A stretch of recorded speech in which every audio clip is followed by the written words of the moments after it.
در واقع هر کسی که بخواد در رابطه با تاریخ بلوچستان چیزی بگه قطعا نمیتونه قبایل بلوچ رو حذف کنه.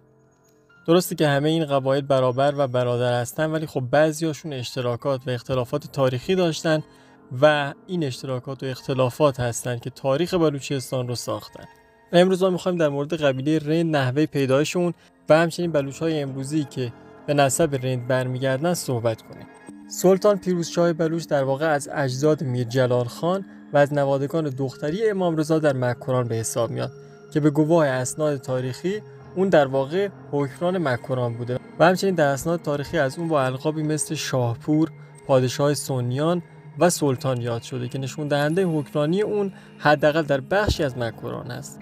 سلطان پیروزشاه بلوچ در واقع 3 پسر به نام‌های امیر عبدالشیس، لیث و سلطان قطب الدین داشته که در واقع امیر عبدالشیس به حکومت چاگی و سلطان قطب الدین به حکومت کیچ مکران میرسه.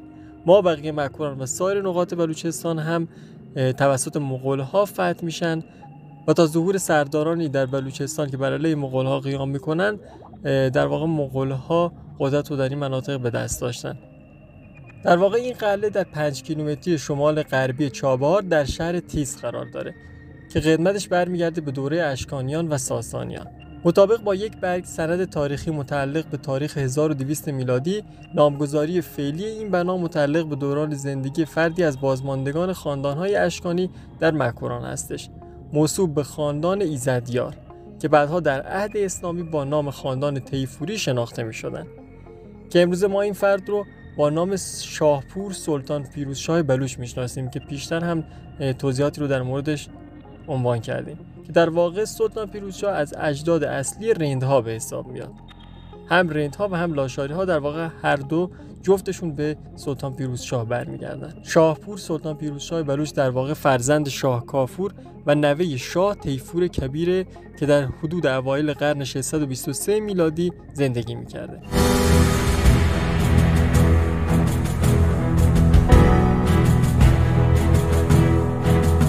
اما مقابله علیه مغول‌ها در واقع از سال 1231 میلادی تقریباً حکومت خوارزمشاهی ایران رو شکست میدن و کم کم به کل ایران مسلط میشن و تقریباً در تمام مناطق به ظلم و ستم میپردازن که مکران بلوچستان هم از جمله این مناطق به حساب می اومده.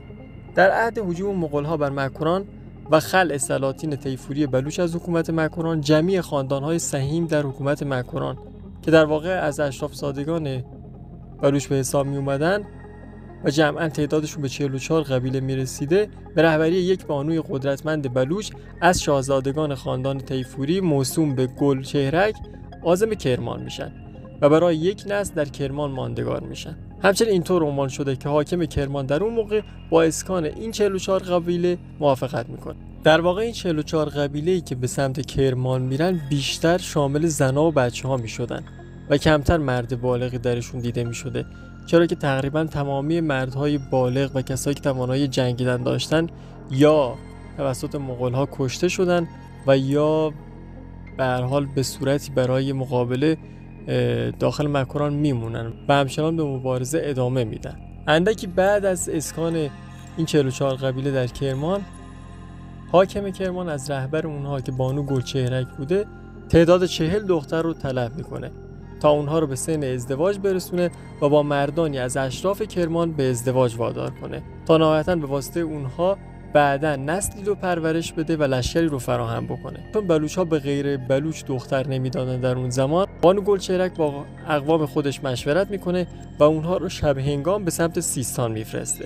40 پسر بچه بلوچ رو با لباس و نقاب زنانه پیش حاکم کرمان میبره تا طی این فرصت سایر افراد آسوده به سمت سیستان برن. بعدها نهایتا بانو گلچهرک فوت میکنه و بانوی دیگه‌ای از بلوچ‌ها و اشراف‌زادگان بلوچ به رهبری میرسه که امروزه به اون سهرتاج میگن. بعد از چند مدت ملک بدرالدین حاکم سیستان میمیره و به جای اون پسرش ملک شمس‌الدین حاکم میشه و اون از ترس اینکه این 44 قبیله بلوچ علیه شورش کنن دستور خروج اونها رو از مملکت سیستان میده.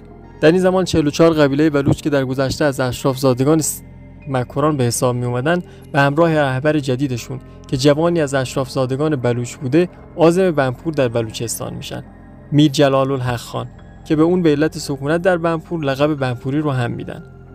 از همراهان میرجلال خان در این سفر میتونیم در واقع ملک تاج الدین یکم و چند نفر از رهبران بلوچ رو نام ببریم که در تمام مدت این آوارگی از مکران تا کرمان و سپس سیستان و در نهایت بنپور همراه اون و اجدادش بودن. پس اولین سردار بلوچ که در مقابل مغول‌ها به جمع‌آوری نیرو مشغول میشه میرجلال الدین خان بلوچه که اون در اولین اقدامش با قوم راجپوت متحد میشه. راجپوت‌ها در واقع طبقه‌ای از جنگجویان و از خاندان‌های سلطنتی هند بودن و در اون زمان اونها هم در واقع از مغول‌ها میترسیدن و این ترس داشتن که نکنه یک روزی مغول‌ها هم به سمت اونها حمله ور بشن و اونها رو هم مورد آزار و اذیت قرار بدن. پس پیشنهاد میرجلال خان رو قبول میکنن و با اون متحد میشن.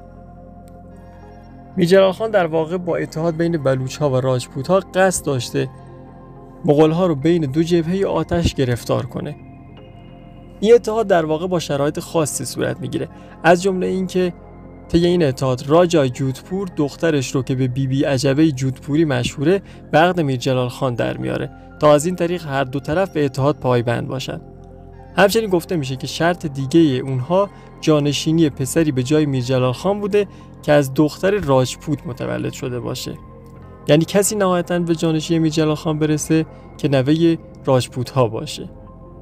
به موجب این اتحاد میرجلال خان در مکران بر علیه مغول‌ها شورش میکنه و در جهت دیگه راجپوت ها هم به کمک اون میان و اجازه ورود مغول‌ها رو به راجستان نمیدن و مغول‌ها برای اولین بار مجبور میشن از مکران خارج بشن و به سمت قندهار و مناطق اطراف متواری بشن. پیروزی میرجلال خان در این نبرد باعث میشه تا بلوچ‌ها به اون لقب ناجی رو بدن و حتی تا امروز خودشون رو مدیون اون بدونن. در رابطه با شجره‌نامه میرجلال خان باید بگیم که متأسفانه تاریخ تولد میرجلال خان کاملا مشخص نیست. میرجلال خان در واقع جوانی رشید بوده که پس از غارت بلوچستان توسط مغول‌ها شروع به مبارزه با مغول‌ها میکنه. در مورد شجره نسب میرجلال خان در بین مورخین اختلاف بسیاری وجود داره. اما پس از دستیابی به اسناد مکتوب در مورد بلوچ‌ها به دو شجره‌نامه که دارای اعتبار و قدمت تاریخی بودن رسیدیم. در شجره نسب اول میرجلال خان به سلطان پیروزشاه بلوچ میرسه که این موضوع رو در چند سند قدیمی و معتبر که مهر حکمرانان مکران و شاهان همسایه هم روشون بوده مشاهده کردیم. لذا ما میتونیم این سند رو معتبرتر از سایر اسناد بدونیم.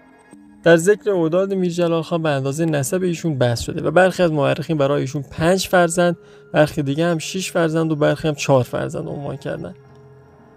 همچنین در گوشه ای از اشعار حماسی بلوچستان اینطور آورده شده که میرجلال خان بچک 4اند، رند و لاشار سردارند، هوت و میر بلوچ رمک دارند، که ترجمهش میشه پسران میرجلال خان 4 نفر بودن، رند و لاشار سردار هستند و هوت و میر بلوچ هم صاحب رمه و مالک هستند.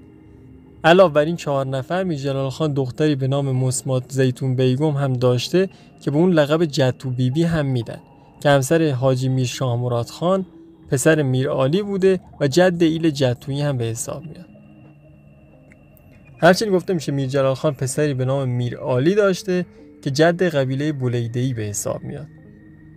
اما خب بریم سراغ اصل مطلب. ایل رند بلوچ در واقع یکی از اصیل‌ترین و بزرگترین ایلات بلوچستان به حساب میاد که سهم مهمی در تاریخ قوم بلوچ داره و امروزه جمعیت بسیار بالایی رو در ملت بلوچ شامل میشه، به نحوی که دارای 183 شاخه است که هر کدوم از این شاخه‌ها امروز به عنوان یک قبیله مستقل شناخته میشن.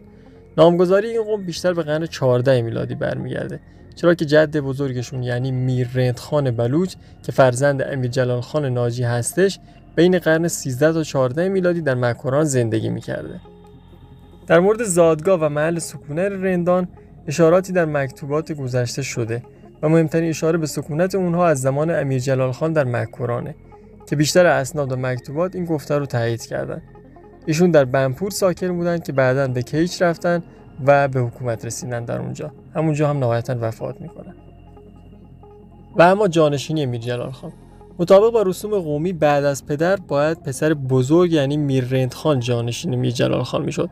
اما زمانی که همه مشغول دفن و مراسم تشییع بودن، بیبی عجبه جودپوری راجپوت که مادر امیر هوت خان به حساب میاد دروازه‌های قلعه رو میبنده و پسران بزرگ هم جهت احترام سکوت میکنن و هر کدوم مراسم وفات رو جداگانه در یکی از 4 گوشه قلعه انجام میدن و صف از حکومت رو برای برادر 9 ساله و نامادریشون رها میکنن و راهی شهرهای دیگه میشن.